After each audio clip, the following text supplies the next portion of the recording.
Donc ça, c'est en ce qui concerne vraiment la barre principale avec nos différents menus. Ensuite, ici, vous avez donc les différents raccourcis, les différentes fonctions qu'on peut avoir en fait pour rendre notre travail plus rapide au lieu d'aller à chaque fois dans modificateur, dans outils, dans voilà, éditer, etc. etc.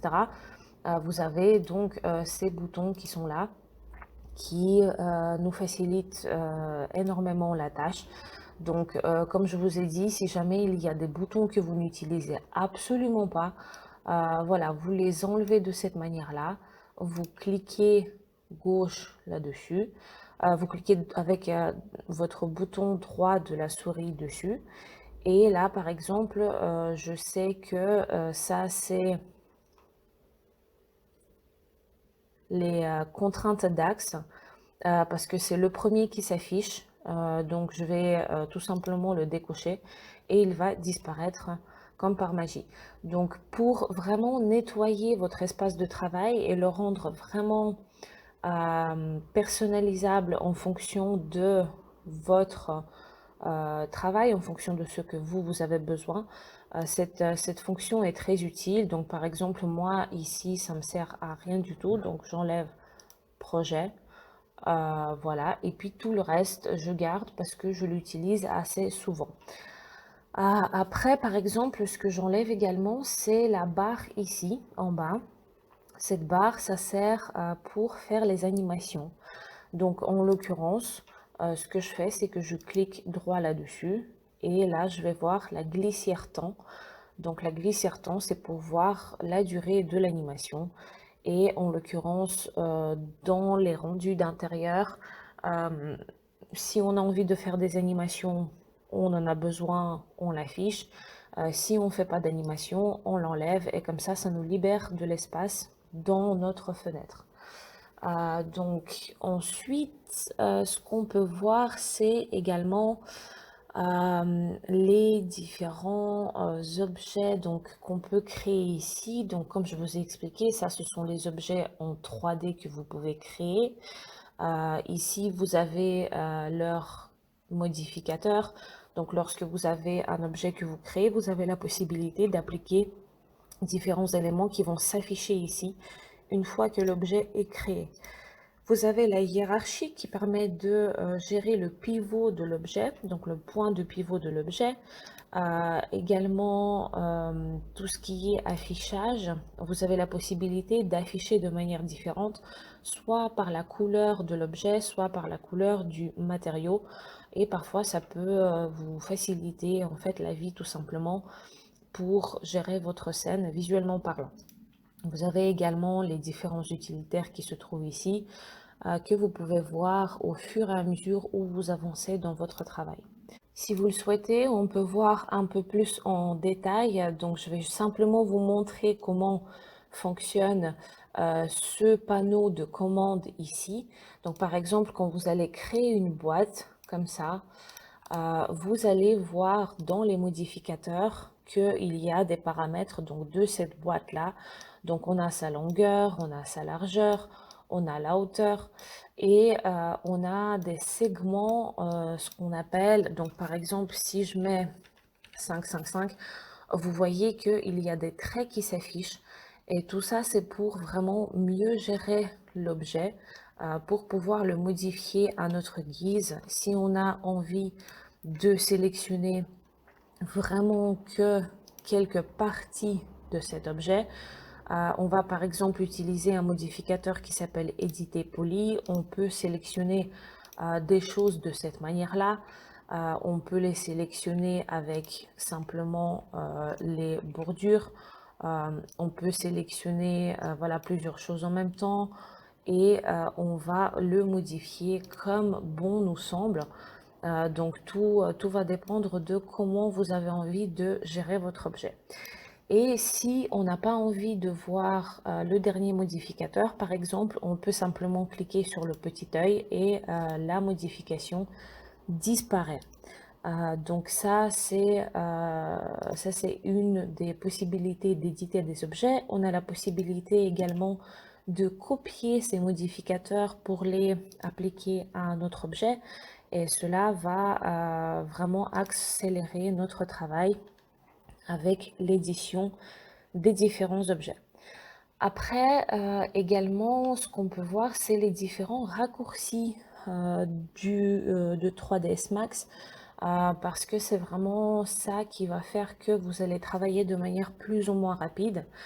Et on peut commencer par la navigation donc, dans les fenêtres. Généralement, donc, vous avez des fonctions de navigation qui se trouvent ici. Donc vous avez la possibilité par exemple d'agrandir une seule vue et comme vous avez vu lorsque vous mettez votre souris dessus, vous avez le raccourci qui s'affiche, donc Alt W, ça vous affiche directement la fenêtre que vous avez choisie, la fenêtre active que vous voulez voir dans votre... si vous voulez voir l'objet de plus près, vous faites ça de cette manière-là. Les fenêtres de vue, on peut les agrandir également de cette manière-là, on peut les déplacer. Donc si jamais il y a des choses qui ne nous intéressent pas, donc elles se fixent de cette manière-là. Et si on a envie d'avoir une autre disposition, c'est ici qu'on peut voir les différentes manières de la présentation des fenêtres. Donc on peut choisir vraiment celle qui nous plaît et on travaille de cette manière-là avec nos fenêtres. Donc pour l'instant, je vais rester là-dessus. On a également donc la possibilité de cadrer par rapport à un objet. Donc toutes les fenêtres, on peut les cadrer avec cette fonction-là. Soit alors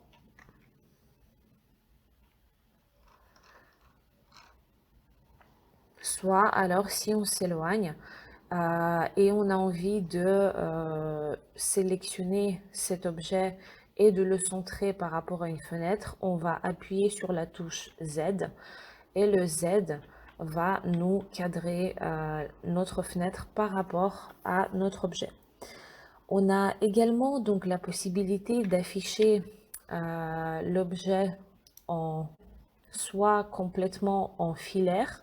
Donc ici, vous avez le nom de votre type d'affichage. Soit on a la possibilité de l'afficher en ombrage par défaut. Et ça, c'est avec la touche F3. Ou alors, vous sélectionnez ici les différentes manières de voir votre objet comme cela vous semble intéressant. On a également la possibilité de l'afficher en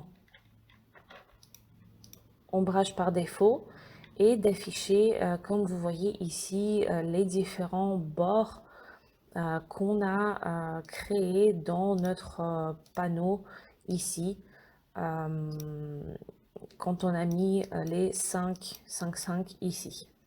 Donc si on met par exemple 1, 1, 1, tous les différents bords vont disparaître et on n'aura plus que les bords vraiment les bords extérieurs de notre objet. Ensuite, pour zoomer par exemple, on peut également faire CTRL ALT et avec le clic central et en gardant appuyé le clic central, on peut zoomer ou dézoomer notre objet. Également avec tout simplement la molette de la souris, on peut aussi s'approcher de cette manière-là, mais c'est pas toujours pratique parce que vous voyez, il s'approche par pas et non pas de manière très fluide comme ça. Pour tourner autour de notre scène, comme je fais maintenant, vous restez simplement appuyé sur le clic central de la souris et vous tournez autour comme ça. Vous pouvez cliquer n'importe où, vous tournez comme ça. Si vous voulez faire une rotation autour de l'objet uniquement, vous mettez votre souris sur l'objet en question, vous cliquez sur Alt et clic central de la souris en même temps et vous allez voir que vous allez tourner autour d'un point que vous avez choisi autour de votre objet. Donc si par exemple j'aurais mis ma souris ici, Alt, clic central, je tourne autour de ce point-là. Également, on a la possibilité d'afficher notre objet en transparence. Donc, on peut cliquer sur l'objet en question, on fait Alt X et on voit que notre objet devient transparent. On peut recliquer Alt X et notre objet revient dans l'ombrage par défaut. Si on a plusieurs objets, par exemple, on peut créer des objets comme ça, on peut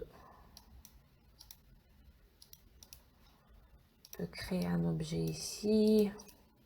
Et si par exemple j'ai envie uniquement de sélectionner mon cylindre, de ne voir que lui dans la scène, je peux cliquer sur Alt Q et cela m'affiche uniquement le cylindre.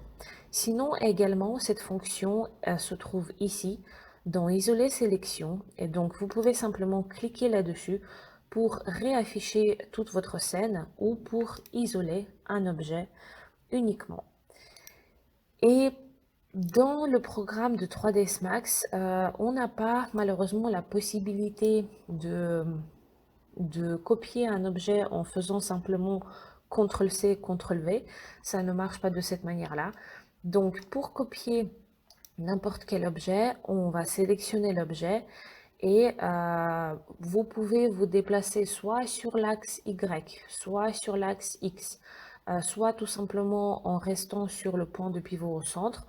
Vous appuyez sur la touche majuscule et vous allez déplacer l'objet n'importe où ailleurs où vous avez envie de le copier.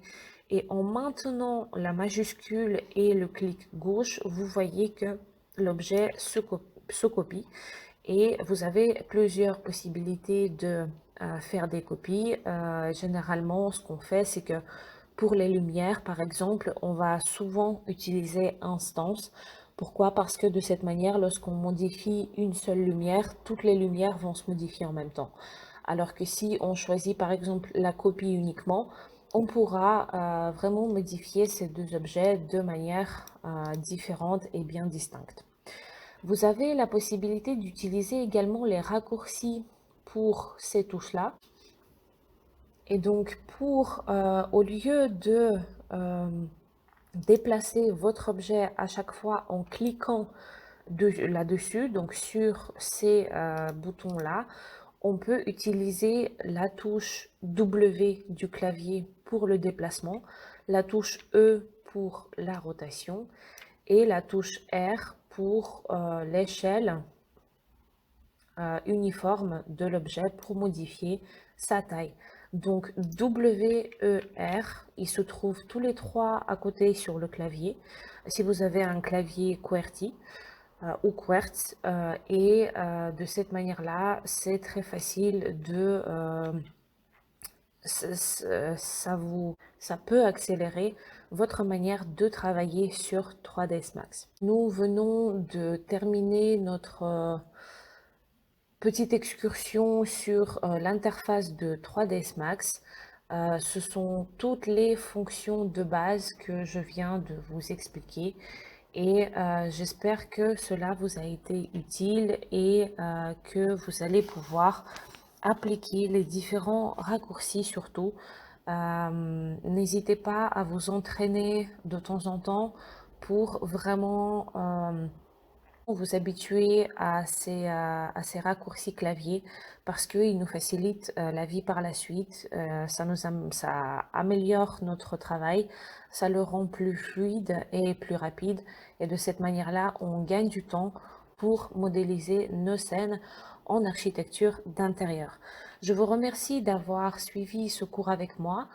Et si vous souhaitez avoir plus d'informations sur 3ds Max et avoir plus d'astuces, abonnez-vous à ma chaîne YouTube. J'ai également un cours complet de visualisation 3D photoréaliste en architecture d'intérieur. Donc si vous avez envie d'aller plus loin et de tester vos capacités et vraiment d'apprendre à modéliser une scène d'intérieur sur 3ds Max, vous pouvez suivre ce cours et Vous pouvez suivre ce cours et suivre pas à pas ce que je fais, les choses que j'explique. Et à la fin, vous allez avoir des rendus photoréalistes de 3D d'une scène 3D en architecture d'intérieur.